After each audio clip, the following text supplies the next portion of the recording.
Educational creativity চ্যানেলে সকলকে স্বাগত।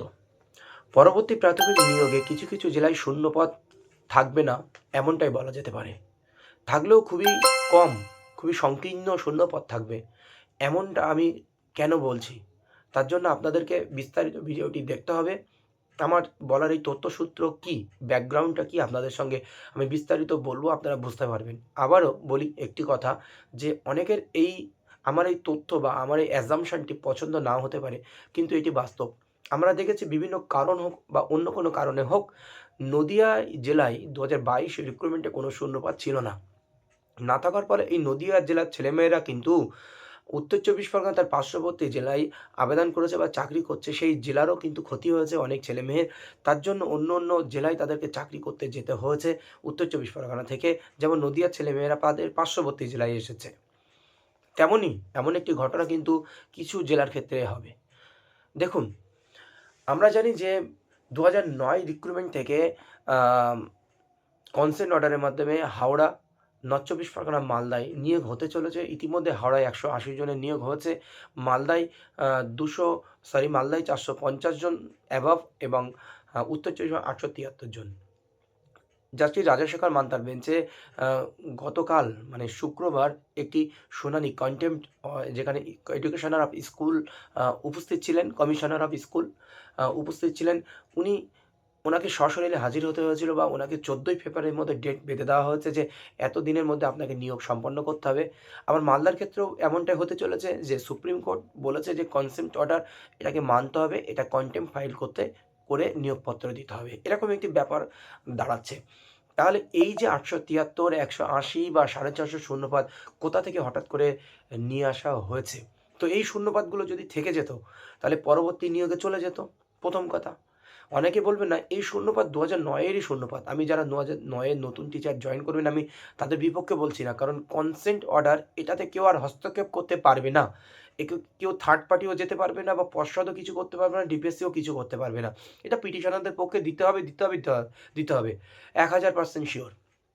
তো এটা কারোর ক্ষতি হবে না। যারা টিচার ২০০৯ থেকে জয়েন করবেন, তাদের কোনো ক্ষতি এখানে কিন্তু হবে না। সেই জন্য ওনারা আমার এই ভিডিওটি দেখে মানে নেগেটিভিটি কিছু নেবেন না। তো এই ৮৭৩ টা শূন্যপাত যদি থাকতো, তাহলে কিন্তু এই নতুন রিক্রুটমেন্টে চলে আসতো। তো আমরা ধরে নিচ্ছি এই ৮৭৩ জনের কথা কিন্তু পর্ষদের বা ডিপিএসসির মাথায় ছিল না। আমি ধরেই নেব, কারণ ২০০৯ এর ম্যাটার এটি। কারণ ওনারা জানেন যে নর্থ চব্বিশ পরগনা বা মালদা বা হাওড়াতে কিছু কিছু নিয়োগ কিন্তু সম্পন্ন হয়ে গেছে। ২০০৯ থেকে নিয়োগ প্রক্রিয়ায় ২০২১ সালেও অনেকে পেয়েছে। তো সম্পন্ন হয়ে গেছে বলাই যেতে পারে। তাহলে এই ৮৭৩, ৪৫০ বা এই ১৮০ অটোমেটিক্যালি ক্যারি ফরওয়ার্ড হয়ে যেত, আমরা বলতেই পারি পরবর্তী রিক্রুটমেন্টে। বা এই ৮৭৩ জন বা ১৮০ বা ৪৫০ জনের যে শূন্যপদ আবার নতুন করে ডিপিএসসিকে তৈরি করতে হবে। তার জন্য নতুন রিক্রুটমেন্টের শূন্যপদ কিন্তু অটোমেটিক্যালি কমে যাবে। এটাই আসল তথ্য বা আসল কথা। এটা মিথ্যা কথা নয়, এটাই বাস্তব। এটাই হবে। কারণ আমি ধরেই নিই, যদি শূন্যপাত ৮৭৩টি বা ১৮০ বা ৪৫০, প্রায় ১,০০০ শূন্যপাত যদি রেখে দিত এই ৩ টে ডিস্ট্রিক্ট, তাহলে পরবর্তী রিক্রুটমেন্টে চলে যেত।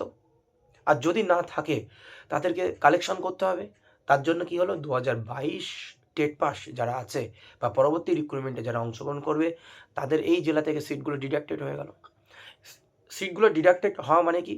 এটা তার পার্শ্ববর্তী জেলাগুলোতেও ক্ষতি, টোটাল স্টেটের নিয়োগ প্রক্রিয়ায় ক্ষতি। তাহলে নতুন ছেলেমেয়েদের থেকে প্রায় ১,০০০ ছেলেমেয়ে বঞ্চিত হচ্ছে নিয়োগ থেকে। আমি তাই বলে ২০০৯ এর যে সমস্ত শিক্ষক-শিক্ষিকারা জয়েন করবে তাদের বিপক্ষে যাচ্ছি, তেমনটা নয়। এটা সত্য। কিন্তু ২০০৯ এর যে সমস্ত টিচার আছে, আপনাদের চাকরি কেউ কাটতে পারবে না। আপনাদের চাকরি ডিপিএসসিকে দিতেই হবে, এই দুটো ডিপিএসসি মালদা এবং নর্থ চব্বিশ পরগনা। এই ছিল ২০২২ টেট পাস বা যারা অংশগ্রহণ করবে পরবর্তী রিক্রুটমেন্টে, তাদের জন্য এটি একটা খারাপ খবর উম বলা যেতে পারে। তাতে কারোর কিছু করার নেই। থার্ড পার্টি হয়েও কেউ কিছু আটকাতে এখানে কিন্তু পারবে না। এর সমস্যাটার সূত্রপাত হয়েছিল, যেটা হচ্ছে হাওড়া কনসার্ন অর্ডার মেনে মেনে নেওয়ার ফলে মালদা বা নর্থ চব্বিশ পরগনার ক্ষেত্রে কিন্তু একই অর্ডার হয়েছে। তাহলে রিক্রুটমেন্ট পরবর্তী রিক্রুটমেন্টে কী হয় আমরা দেখব। আমরা নর্থ চব্বিশ পরগনা ডিস্ট্রিক্টের ক্ষেত্রে আমরা দেখেছি যে ৭৮০টি শূন্যপাত কিন্তু ছিল এর আগের রিক্রুটমেন্টে ২০২২ এবং মালদার ক্ষেত্রে ছিল ৪৫৪ এবং হাওড়ার ক্ষেত্রে ছিল ৯৭৫। তাহলে এই ৭৮০ মানে ১১,৫০০ শূন্যপদের মধ্যে ৭৮০ কিন্তু নর্থ চব্বিশ পরগনায় ছিল। তাহলে আমি ধরে নিই যদি ১৫,০০০ বা ২০,০০০ও শূন্যপদ পরবর্তী রিক্রুটমেন্টে আসে, তাহলে কিন্তু নর্থ চব্বিশ পরগনার জন্য অ্যালোটেড থাকবে ৯০০ কি ১,০০০। তার মধ্যে থেকে ধরে নিলে আমি ৮৭৩ ডিডাক্টেড ধরেই নিতে হবে। আর যদিও থাকে ১,০০০ এর জায়গায় যদিও থাকে বেশি হলে 50%, ৪০০, ৫০০, ৬০০, কিন্তু সেই ১,০০০ শূন্যপদের যে আমরা একটা আশা করব ৯০০, ১,০০০, সেটা কিন্তু থাকবে না এই ৩টে ডিস্ট্রিক্টের ক্ষেত্রে সেই অনুপাতে। এই ছিল আপডেট। হতে পারে আমার কথাটি কারো খারাপ লাগতেই পারে। কিন্তু এটাই বাস্তব। ধন্যবাদ। পরবর্তী পোস্টে আপনাদের আবার দেখা হবে।